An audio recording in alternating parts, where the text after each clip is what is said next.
जिंदगी का सबसे महत्वपूर्ण आयाम है। वो सिर्फ इतनी है, पूरे जीवन में कृतज्ञता के भाव से भरिए। सामान्यतः हमारा ध्यान जिंदगी की शिकायतों पर, समस्याओं पर, जो हमारे पास नहीं है उस पर केंद्रित रहता है।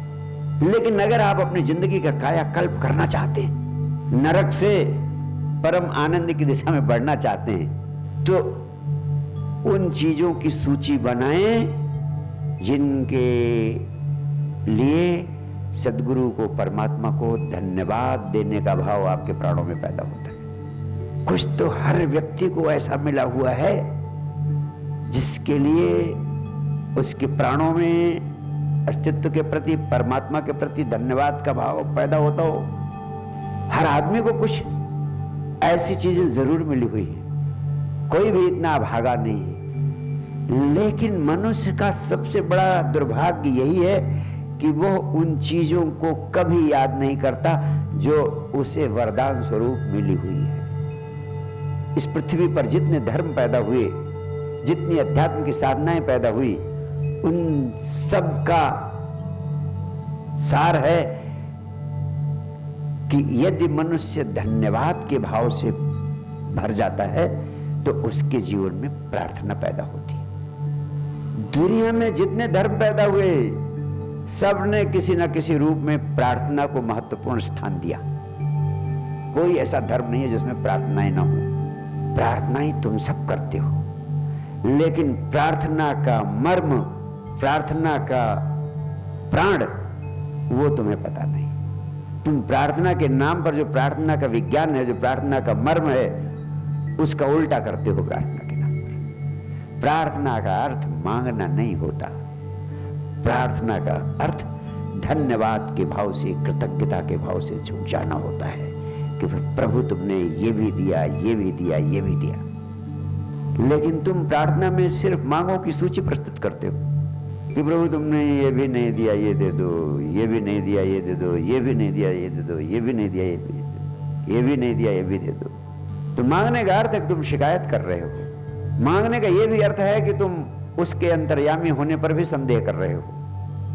मांगने का यह भी अर्थ है कि तुम ज्यादा समझदार हो, उसको सलाह दे रहे हो कि तुमने ये भी नहीं दिया जबकि तुम्हें यह देना चाहिए था। तो तुम तो प्रार्थना का उल्टा प्रार्थना के नाम पर कर रहे हो। इसलिए आनंद की जगह दुख, अशांति और विपदाएं तुम्हारी जिंदगी में प्रकट होती है। अगर अपनी जिंदगी बदलना चाहते हो, कायाकल्प करना चाहते हो, आनंद को आमंत्रण देना चाहते हो जीवन में, तो उन चीजों का स्मरण करो, उन चीजों की सूची बनाओ जिनके लिए तुम धन्यवाद, धन्यवाद, धन्यवाद व्यक्त करना चाहते हो। इसीलिए मैं हमेशा कहता हूं, तमाम लोग मुझसे कहते हैं गुरुदेव जिंदगी में इतने संकट है, इतनी समस्याएं हैं, धन्यवाद का भाव निकलता ही नहीं। और इसीलिए हमेशा आपसे कहता हूं, धन्यवाद का भाव आपके प्राणों में नहीं पैदा होता है तो तुम सप्ताह में एक दिन मंदिर नहीं, अस्पताल जाओ। जब अस्पताल जाओगे और देखोगे कि तुम्हारी छाती पर प्लास्टर नहीं बंधा है, तुम्हारे शरीर में किसी दूसरे शरीर का खून नली के द्वारा नहीं पहुंचाया जा रहा है, जब तुम्हारे गले में छेद करके लिक्विड जूस नली से नहीं डाला जा रहा है, तब धन्यवाद के भाव से तुम्हारे प्राण परमात्मा के चरणों में, अस्तित्व के चरणों में झुक जाएंगे। इन आंखों से प्रकृति की अद्भुत छटा निहार सकते हो।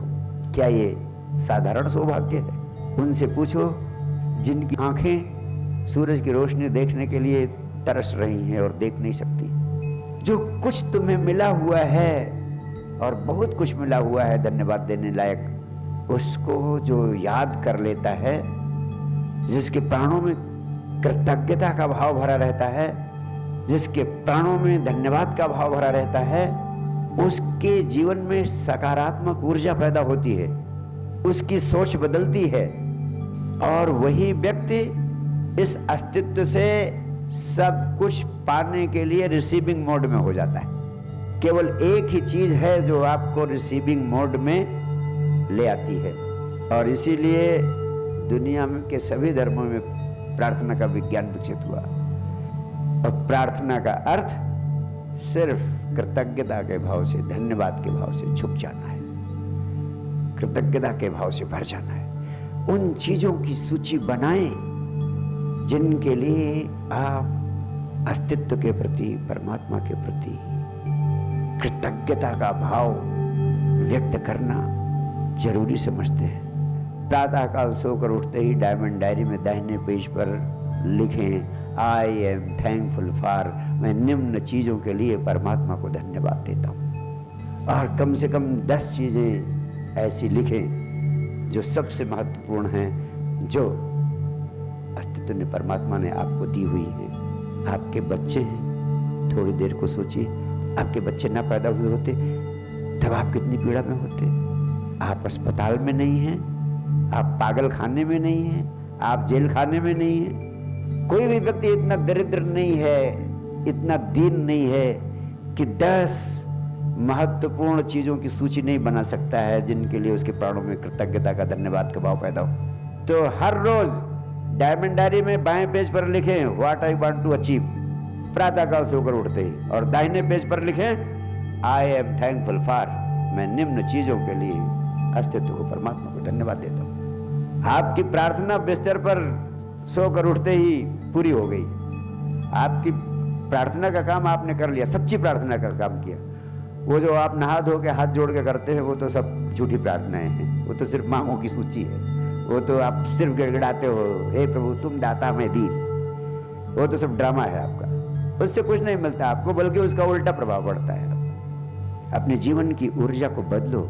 जीवन में सकारात्मकता, हर व्यक्ति नकारात्मक है और हर व्यक्ति दूसरे को सलाह देता है पॉजिटिव होने की, सकारात्मक होने। ये सकारात्मकता कैसे आएगी, इसका विज्ञान है, धन्यवाद देना शुरू करो प्रातःकाल सोकर उठते, जो कि तुम कभी नहीं देते हो। ये शुरू करो, तुम्हारे जीवन की ऊर्जा बदलेगी, सोच बदलेगी। आप अस्तित्व से सब कुछ पाने के लिए रिसीविंग मोड में हो जाएंगे। अभी आप चाहते तो हैं, मांग करते हैं, लेकिन रिसीविंग मोड में होते ही नहीं है। अस्तित्व दे देता है तत्क्षण, यह अस्तित्व का विज्ञान है।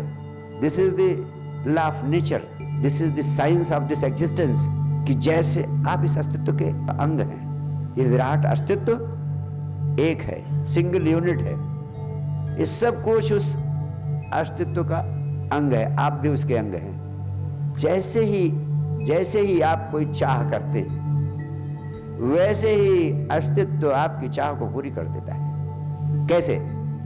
जैसे आप हाथ उठाना चाहते हैं, सिर्फ भाव करते हैं हाथ उठाने का, तत्काल ये जो आपके शरीर की शक्ति है वो हाथ को उठा देती है। आप भाव करते हैं खड़े होने का, भाव करते ही शरीर खड़ा हो जाता है। ऐसे ही सारा अस्तित्व एक व्यक्ति के रूप में है, एक यूनिट के रूप में है। जैसे ही आप कुछ चाह करते हैं, वैसे ही अस्तित्व से पूरा कर देता है।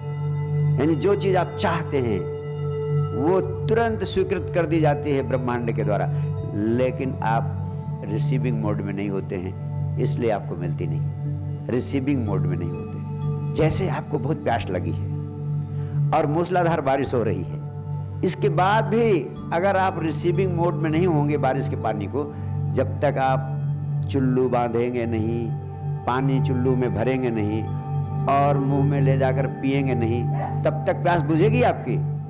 नहीं बुझेगी, चाहे मूसलाधार बारिश होती रहे। वैसे आपकी मांग स्वीकृत कर दी जाती है चाह होने पर। The moment you ask it is given by the existence, but since you are not in the receiving mode, you fail to achieve it, you fail to get it. तो रिसीविंग मोड में होने की विधि क्या है? कृतज्ञता के भाव से भरी।